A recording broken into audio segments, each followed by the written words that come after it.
Hello everyone, and welcome back to Blue Rose. And I'm gonna move my mic away. Did she get it? I scan the area closely for any signs of our target. Then I see it. She disappears around another corner close by. Not wasting a moment of sight after her, sword drawn, and as I passed the corner, I found myself face to face with the woman in the black uniform. It is torn after our last encounter, but I still recognize it as the same one that Gavin wore during our mission. Surprised, I skid to a halt, take one step back. But she doesn't attack right away. Her empty eyes stare directly at me as she slowly draws her own sword and readies herself.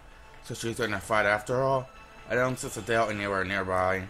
Alright then, I grit my teeth and reaffirm my grip on my sword, ready to take her on for one last time. She then charges forward. Her attacks come swiftly without a moment's delay or hesitation. Not a single swing or footstep is superfluous in a charge against me. Lena, it's alright. I give a short answer as I parry the first wave of attacks.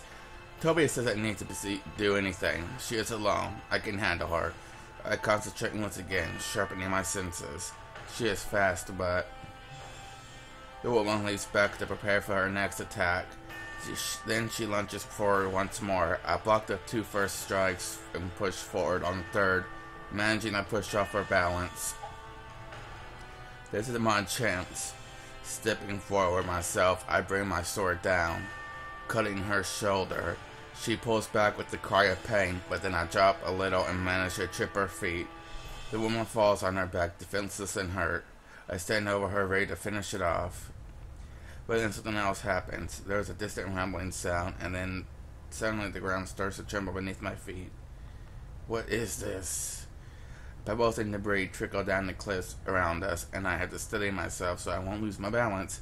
Then it stops, and everything falls silent. An earthquake? The woman is still lying at my feet. She opens her eyes and looks up at me with her indifferent, empty expression, her lips apart. Kill her. Small voice. What? Kill her, you must. Then she closes her eyes once again in pain. The wound I gave her is bleeding pretty bad. Bleeding badly. But I just stared down at her. She had sounded so scared. What are you talking about? Then she moved fast, reaching out for her dropped sword and pushing herself up for one last attack. Surprised, I stepped back to avoid it, but her words surprised me so much that I let my guard down. I once again hear the sounds of arrows whistling past. One shoots in the woman's arm, interrupting her attack, and the other into her heart. She falls back on the ground lifeless. That was easy. Are you alright? Tobias runs up to me and looks down at the woman lying on the ground. There is a brief look of discomfort on his face before he forces his attention on me instead.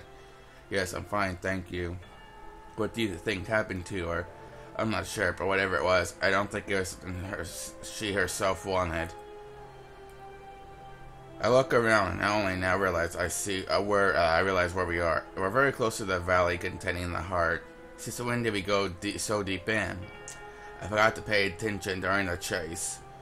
The mountain is dead silent and the wind is still. In spite of it being the summer, few bushes on the trail are nothing but twisted, dark branches and the patches of green that turn yellow and dry. I look up and see no birds in the sky. It's eerie, as if we just entered a world different than the one further below. It's gotten worse. Lena appear. Follow his direction and I notice something else that has changed. It's barely visible from here, but whatever it is, I'm sure it wasn't there before. We head further up the path and past the cliffs towards the valley. And there we see them, something that's coming up from the ground, blocking the rough stone and sticking up from the cliffs before us. Even though they are completely still, it almost looks like they are forcing their way out of the ground. They are tall and slender and all in different shapes. They almost look human. What the hell is going on? Tobias can't finish his sentence before the ground suddenly starts trembling again, this time stronger than before. I stagger back and almost lose my footing before finding something to lean against.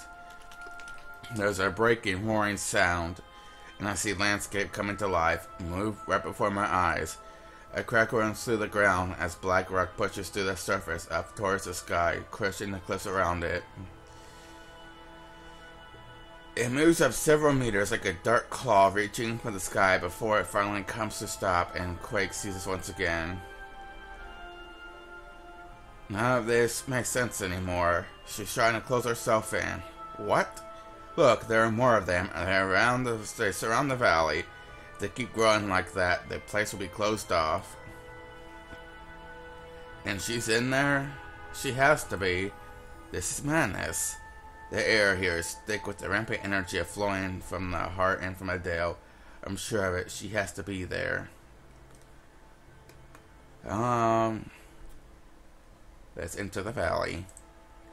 I bite my lip while watching the ominous spire in front of us. If she is closing herself in, then we might really be short on time. But can we handle this on our own? I'm going in. We don't know what will happen in there. At this rate, we might not be able to get out once we go in. Said it yourself. This can't be put off. I'm not letting this continue. Alright. Now to Tobias and turn my attention to the cliffs before us. On the other side is a dale. We climb the pieces of broken rock and enter the valley. As we pass the blackened spire, I feel something like a faint breeze against my skin. For just a moment, there is a slight change in atmosphere. A barrier? Still very weak. Toby's expression darkens as he sees the landscape before us. Out of all the places we have been, this is one that has changed the most. While the physical changes on the outside were minimal, the valley itself is almost unrecognizable. There is no wind, the air is heavy, intense as if rejecting anything that would venture in here. I don't see her anywhere. She must be hiding. I think she's afraid. Afraid? Why else would she make this place? She's hiding away. She must be near the heart. Alright. No, wait. Tobias is already continuing when I stop him. We should split up. We don't know what can happen here, so we must be careful. I'll go in front. Lena, you fall close by, but stay hidden. I'm going to need your backup. I'll look into his eyes while waiting for his answer. But if you go alone, he objects. Obviously still conflicted about it. Looking at his face like this once again makes my heart sting with pain. Before I know it, I find myself stepping forward, taking hold of his shoulder. Okay. Our lips connect. I can't see him since my eyes are closed, but I imagine he must be surprised. I can feel him going tense, though not resisting. I slowly let go and once again look into his eyes. I won't be going alone. You'll be supporting me. When we find out, I want you to be ready to take her up before she realizes you are there. I'm willing to count on you for this. Are you ready? He looks at me with a dumbfounded expression. What I did left him completely speechless for a few moments. Then looks down and nods. And I'll see you later, Tobias. I turn around and begin my walk down into the rocky wasteland below. At first he just stands there and watches me walk away, but soon I see him out of the corner of my eye as he disappears into the shadows among the cliffs above. Good, now I just have to focus on what's ahead of me. Cliffs have sprouted up here and there, and other parts of the ground have broken and scattered as the mountain itself grew upwards, creating the huge spires around me. It makes it harder to judge how wide the area even is now, and I turn a corner in this new environment to only be met with another messy maze. I can even see the crevice near the heart from here. Something is affecting our very perception of this place behind the barrier. There's no way it could have grown physically. The density of the energy is and only air thickens in this direction, so I must be heading there the right way. Suddenly the ground vibrates beneath my feet, and I stop before it turns into another powerful tremor. The mountains moans in pain as the spires grow up once more, blocking out some of the sunlight. From here I can see all of the surrounding the valley. After a while the quake stops again, just like before. The place falls completely silent and I continue forwards. This is when I noticed one of the side cliffs sticking out of the ground, but ahead of me looks different. It is about the same size of a person, although its shape is rough. It gives me an eerie impression of a woman made of stone, a statue. Moving closer, my conviction grows. It looks like Adele. I can make out her shape of her hugging herself, looking down. As I stare at this, the voice speaking up surprises me even more. Lena. With a jolt, I realized the voice isn't coming from the statue, but from somewhere to my left. I spin around, see her standing there at a safe distance. Why are you already here? She looks shocked, almost proud as she stands there watching me. I turn my full attention on her, readying my sword. As far as Tobias come, I have to create an opening for him and make sure she doesn't realize our plan. I reform my connection with the Rose, preparing for the upcoming fight if necessary. I have come for you, Adele. She steps back and stares at me in disbelief.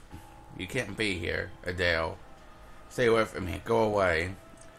She holds her head and screams this. A strange wave of energy runs through the air and I step back in surprise. A violent quake rocks the mountain once again as the spire continues upwards, causing some of the cliffs around us to tremble and break. It's then like an entire mountain responds to her. We get to move fast, but just as I'm about to step forward, Spin touches my arm. Ha! Instantly, I spin around my sword, chopping off the arm of what appears to be the statue from earlier. The steel in my blade sings, and I can feel it low numb in my arm after striking through the stone. What? It's moving. Another statue shows up in the corner of my eye. Don't turn your back on me. The sharp blade is in her hand, and she moves forward to take advantage of my confusion. I spin around to face her, and this is what happens. Something whistles through the air and then collides with stone, splintering apart. Both Adele and I stop looking up. No, Tobias' arrow was perfect aim towards Adele's heart, but instead it broke against a piece of stone that emerged from the ground, shielding her in the last moment. Just something like a splinter spray of gray, but enough to get in the way. She shouldn't have known. She even looked surprised by the attack herself. Crap, then it's up to me. I set off hoping to take advantage of the moment. Adele retreats backwards and notices another spear of stone shooting up from her feet towards me. I break up my sword and continue forward, but then another one appears from my right. I have to dodge sideways to avoid it just barely, but then a sharp pain shoots through my right flank as I move away from the spike. Ugh. Adele is close to me, her long dagger piercing through my side. I gasp in surprise and then lash out with my arm to get her off me. She moves back once again, drawing her blade with her. A sharp, intense pain enters the wound as the blade is removed, and I stagger back a few steps before falling to my knee. I can feel the blood flowing out, dyeing my hand and ground below. Crap, no.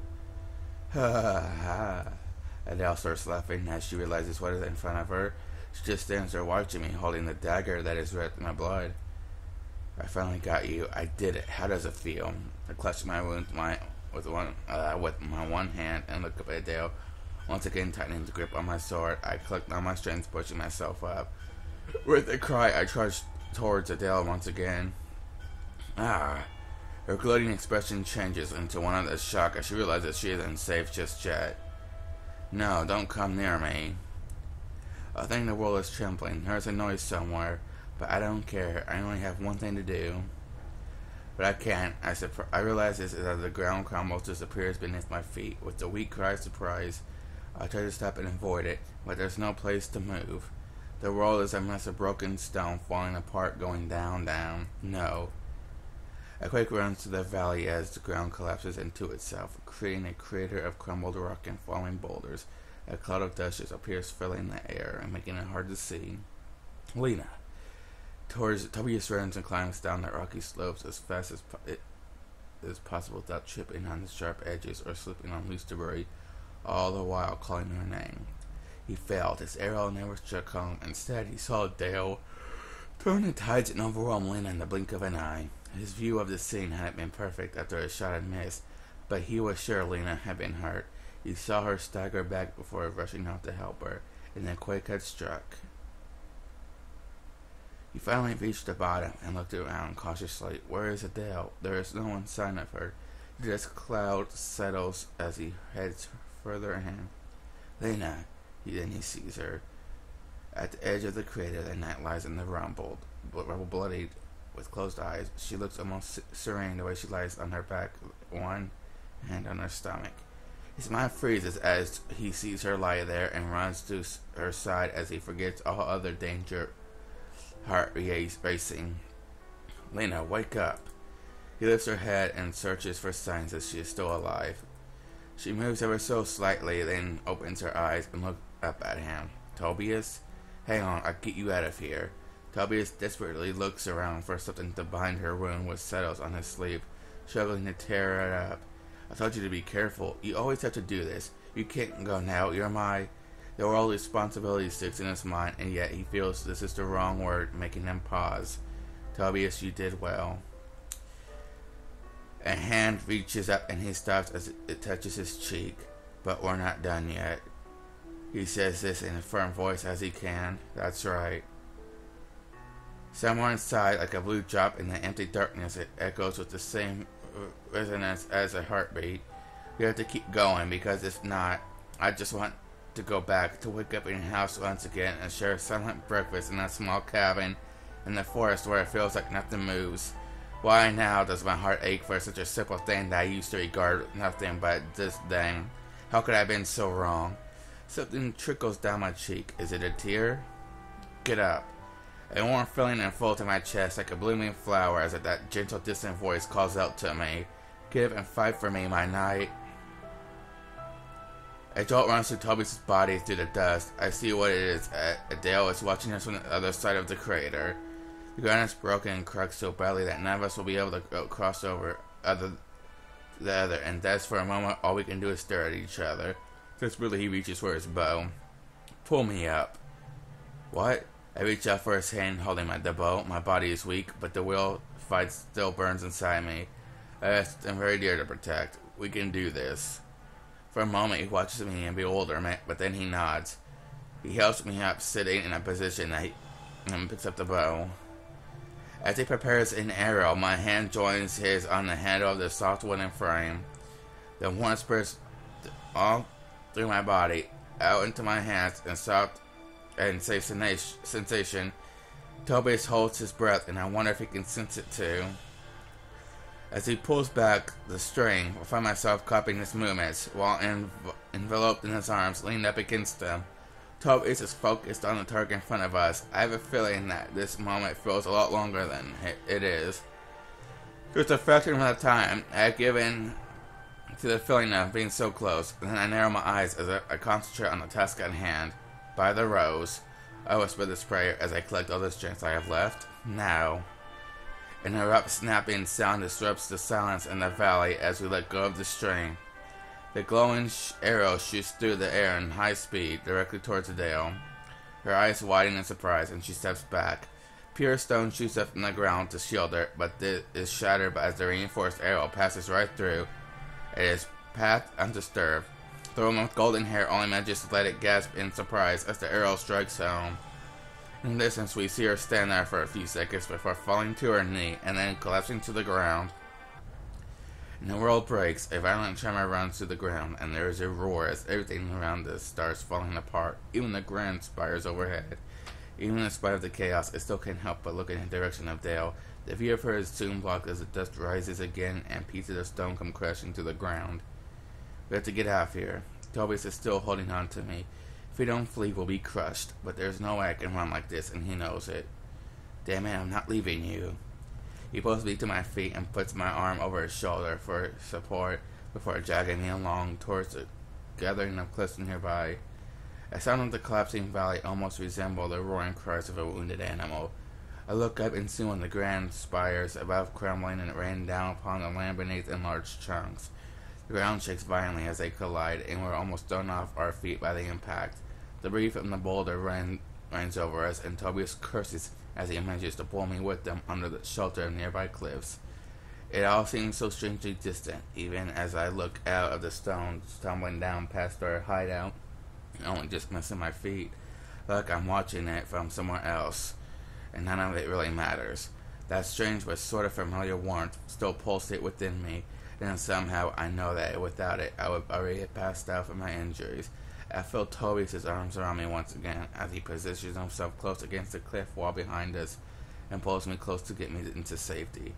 The noise outside continues, whether our doubtful shelter will soon collapse like everything else and bury us in this place is unknown. But so far it continues to shield us from the raining rocks and quaking ground. I just sit there in Tobias' tight embrace, my heart beating fast for a whole different reason. Slowly I close my eyes and close out of the chaos around us completely. Yes, let's go home together. The first one who found us was Simon. He had noticed that something was going on, but he arrived too late and found himself shut out from the valley. After everything collapsed, he went in and found Tobias, who was trying to bring me back with them. Nowhere else had the mountain felt the strange quakes that destroyed the valley. Everything had fallen silent. Adele was gone. I found myself staring up at the peak of the mountain, bathed in the orange light from the setting sun.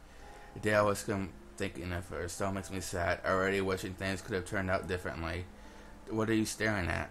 Tobias walked up to me on his way back from today's hunt. Nothing, just think about all that happened. Don't tell me you miss it. Of course not, you make it sound like salt fighting's all I'm good for. He sighs, still as loud of a mouth as ever. Look who's talking, this is what I'm tempted to say. So, how are things up there? He sits for a moment and turns up his gaze towards the mountain as well. Calm is not completely back to normal, but I see improvements here and there. The animals aren't as aggressive anymore either. I'm sure it will come in time. The mountain received a large wound after all. Tobias has patrolled the mountain a lot lately, making sure no more bad news are waiting for us up there. I want to join him, but I've been prohibited from such activities because of how severely wounded I got during the last fight. Even Simon stayed in town for several days longer than intended before leaving, because he waited until I was alright. By this time, I believe Tobias is overacting about my condition, as I feel fine enough to do more than just patrol. But he has been strangely overprotective, telling me he doesn't want to drag me back as a bloody mess a third time. I can't really argue with that. Well, it's alright. I look at Tobias, who now seems to be lost in thought as well as looks up at the mountain. Seeing his calm face with the usual serious fault makes me feel warm and content. I was sad to see Simon go and feel a little melancholic when I think of old home. But this is where I was truly want to be. I know that now. Anyway, are you coming? He shakes out the deep thoughts as it fell and turns around, motioning towards the path leading down. He looks down back at me over his shoulder as he waits my reply. A dismissive, uncaring sentence as always, and yet I feel completely toned of familiarity and warmth in it now. That wasn't there before, and somehow, something about his expression has changed, just for a moment. I find myself smiling and nodding back. Yes, let's go home. Alright, I got 2 achievements. Blue Rose, the end. Wow, okay, short credits. So this was really good to watch.